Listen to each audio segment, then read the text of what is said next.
اولئک الذین اشتروا الضلالۃ بالہدی، یہ ہیں وہ لوگ کہ جنہوں نے خرید لی ہے گمراہی ہدایت کے عوض۔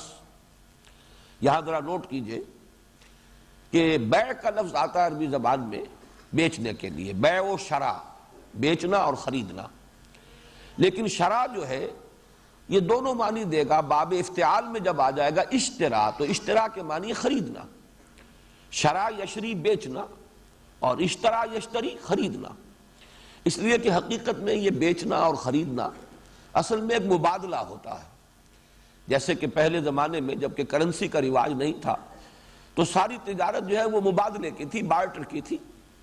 کسی نے کھیت میں کام کیا ہے اور اس نے کچھ اگائے ہے، کوئی فصل جو ہے اور اس پر محنت کر کے اناج اگایا ہے، کسی نے کرگھے پر بیٹھ کر کپڑا بنا ہے، بس وہ ضرورت کے اعتبار سے اس کا ایکسچینج کر لیتے تھے۔ اب کس کو قیمت کہیں گے اور کس کو کہیں گے کہ کموڈٹی ہے؟ اصل مال کون سا ہے، قیمت کون سی؟ دونوں ہی مال بھی ہے اور دونوں ہی کموڈٹی بھی ہے۔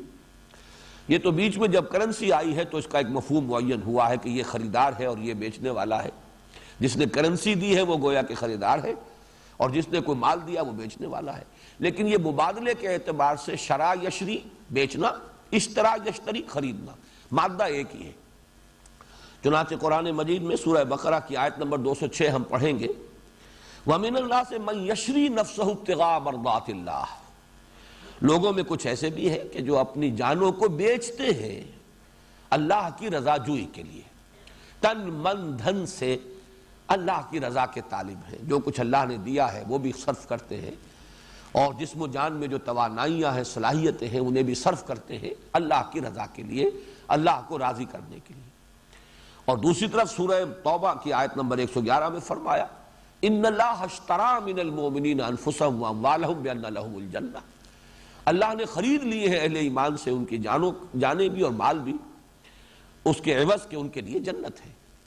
تو معلوم یہ ہوا کہ یہ شراء، بیع و شراء جو ہے اللہ کے ساتھ بندے کا، اور یہ الفاظ قرآن مجید اس لیے لاتا ہے کہ یہ انسانی ذہن سے بہت قریب ہے، عام انسان بھی سمجھتا ہے۔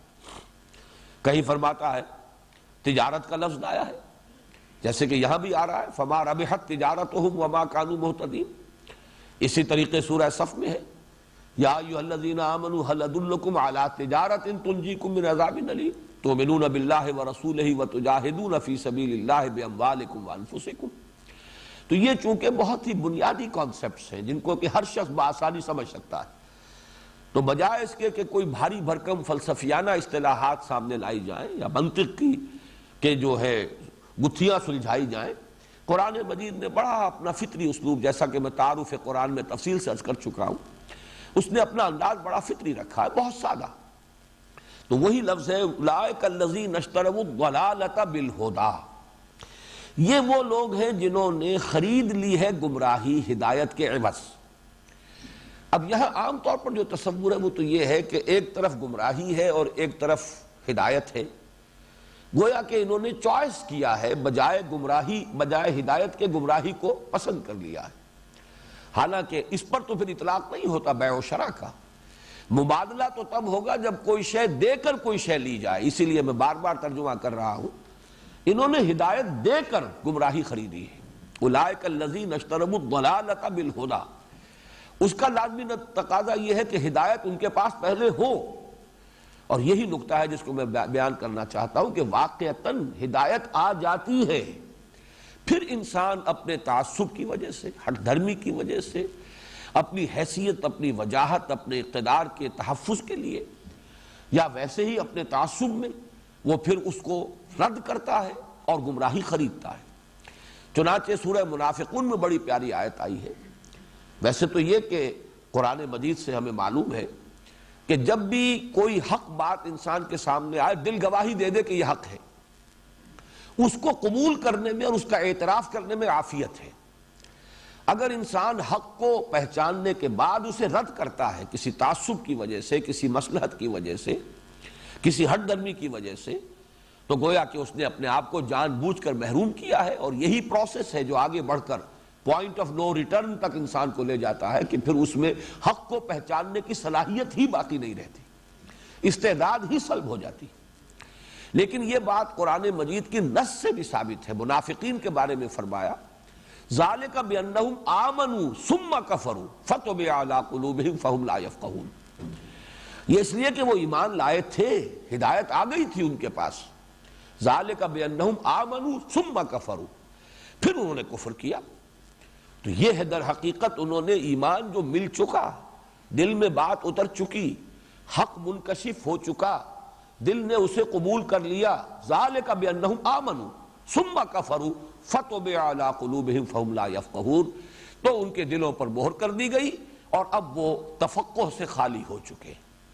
یہ میں بار بار اس لیے بیان کر رہا ہوں کہ یہ قانون ہدایت و ضلالت قرآن کا بار بار آتا ہے قرآن میں، اور اس میں انسان ذرا سا اگر اس کے جو دونوں پہلو ہیں ان کو سامنے نہ رکھے تو اشکالات پیدا ہو جاتے ہیں. اللہ نے مہر کر دی تو اب وہ کیسے سمجھ سکتے تھے؟ ان کا کیا قصور ہے؟ اللہ ابتداءً مہر نہیں کرتا، بلکہ یہ کہ جب انسان حق کو رد کرتا ہے پہچاننے کے بعد اس کی سزا کے طور پر، اور وہ بھی ایک دم نہیں، رفتہ رفتہ تدریجاً، جب آدمی اس پر اصرار کرتا ہے، اس پر اڑتا ہے، اسی پر اپنے طرز عمل کو مسلسل قائم رکھتا ہے، تو پھر ہوتے ہوتے تدریجاً وہ جو استعداد ہے حق کو پہچاننے کی وہ سلب ہو جاتی ہے، جس کا آخری درجہ یہ ہے کہ ختم اللہ علی قلوبہم وعلی سمعہم وعلی ابصارہم غشاوہ ولہم عذاب عظیم. اولئک الذین اشتروا الضلالۃ بالہدی فما ربحت تجارتہم. تو کچھ فائدہ نہ پہنچایا انہیں ان کی تجارت نے، کچھ نفع بخش نہ ہوئی ان کی تجارت. وما کانوا مہتدین، اور نہ ہوئے وہ ہدایت یافتہ اور ہدایت پانے والے.